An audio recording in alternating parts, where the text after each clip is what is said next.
राधे राधे दोस्तों, मैंने एक इतनी हृदय स्पर्शी कहानी सुनी कि जिसे मैं आपसे शेयर किए बिना नहीं रह सकी। और इस कहानी का शीर्षक है मेरी मजदूरी का हिसाब तो मेरे भगवान जी करेंगे। फ्रेंड्स, एक आदमी का बहुत ही मेजर एक्सीडेंट हुआ तो उसे शहर के सबसे बड़े हॉस्पिटल में लेके जाया गया।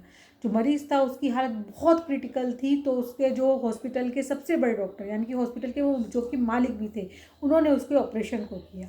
ऑपरेशन में 3-4 घंटे लग गए। जब वो ऑपरेशन थिएटर से बाहर आए तो उन्होंने अपनी सभी जूनियर डॉक्टर को हिदायत दी कि इस मरीज का वीवीआईपी ख्याल रखा जाएगा और इससे कोई भी बिल नहीं लेगा, ना बिल की बात करेगा। इससे हमें कुछ भी पैसे नहीं लेने, चाहे वो दवाई हो, आईसी हो या कमरा हो, लेकिन इसका जो इलाज है वो वीवीआईपी होगा। तो फ्रेंड, जूनियर डॉक्टर हैरान तो थे, पर उन्होंने बड़े डॉक्टर से कुछ नहीं कहा। तो 15 दिन तक वो मरीज हॉस्पिटल में रहा। जब वो हॉस्पिटल से डिस्चार्ज हुआ, उसने बीच बीच में बिल मांगा भी कि आप बता दीजिए कितने पैसे हुए हैं या क्या मेरा बिल बना है। तो हॉस्पिटल स्टाफ ने कहा नहीं, हमें सब जो है इस हॉस्पिटल के मालिक है, उन्होंने आपसे बिल लेने के लिए मना किया है।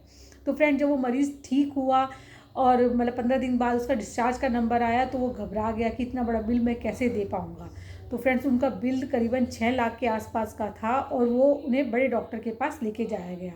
तो वो जो बड़े डॉक्टर थे वो मरीज़ के पास आए और मुस्कुराकर बोले कि भैया, आपको पैसे देने की कोई ज़रूरत नहीं है, क्या आपने मुझे पहचाना? तो मरीज़ ने डॉक्टर की तरफ देखा और कहा कि शायद मैं आपसे मिला हुआ हूँ, बट मैं आपको पहचान नहीं पा रहा हूँ।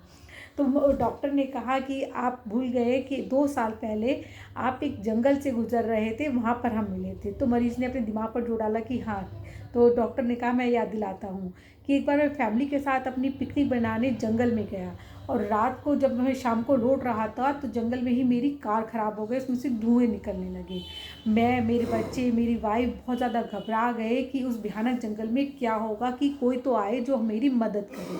तो हम भगवान से प्रेयर कर रहे थे कि भगवान जी, किसी को हमारे भेज दीजिए जो हमारे इस मुसीबत से निकाले, हमारी प्रेयर करे। तभी आप बाइक पर आते दिखे। हमने हाथ हिलाया और कहा कि प्लीज़ हमारी मदद कीजिए। आपने बाइक रोकी और हमारी गाड़ी ठीक कर दी। हमारी गाड़ी, आपने कहा कि आप कहीं पे मैकेनिक है तो आप गाड़ी ठीक करना जानते हैं, और आपने हमारी गाड़ी ठीक कर दी।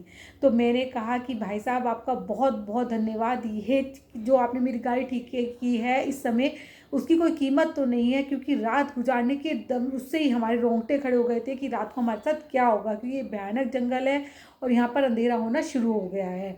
लेकिन आपने हमारी मदद की, और आप बताइए मैं आपको इस समय क्या दूँ, नहीं तो मैं आपको शहर जाकर मुँह मांगी कीमत दे दूँगा उसकी। तो आपने हाथ जोड़कर कहा कि भाई साहब, मैं आपसे कुछ नहीं लूँगा, क्योंकि मैंने एक नियम, एक सिद्धांत अपना रखा है, और वह सिद्धांत ये है कि जब भी कोई मजबूरी में होगा, मैं उसकी मदद के बदले कुछ नहीं लूँगा और उस मजबूरी का हिसाब अपने भगवान के खाते में लिखवाऊँगा। वो भगवान ही मेरी उस मजदूरी का हिसाब करेंगे जो मैंने आप किसी भी मतलब जो ज़रूरतमंद की है। तो आप वहाँ से कहकर चले गए। तो यह जो बात थी वो मेरे मन में मतलब उतर गई कि एक जो सामान्य आय वाला व्यक्ति है या निम्न आय वाला व्यक्ति है, जब वो यह सोच रख सकता है तो मुझ जैसा उच्च आय वाला क्यों नहीं रखता।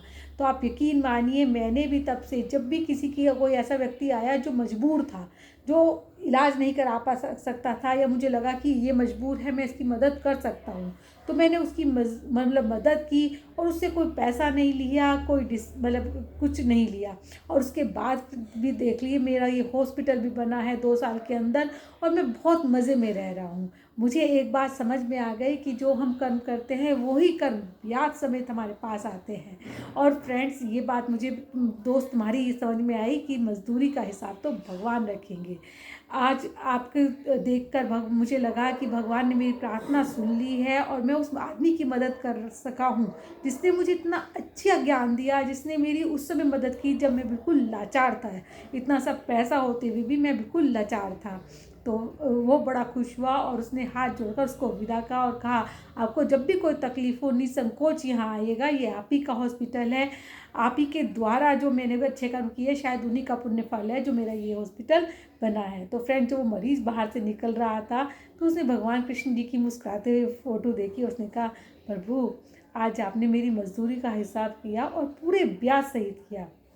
तो फ्रेंड्स, भगवान आपको हमेशा वो कर्म लौटाते हैं जो आप करते हैं, और ऐसे नहीं, पूरे ब्याज समेत लौटाते हैं।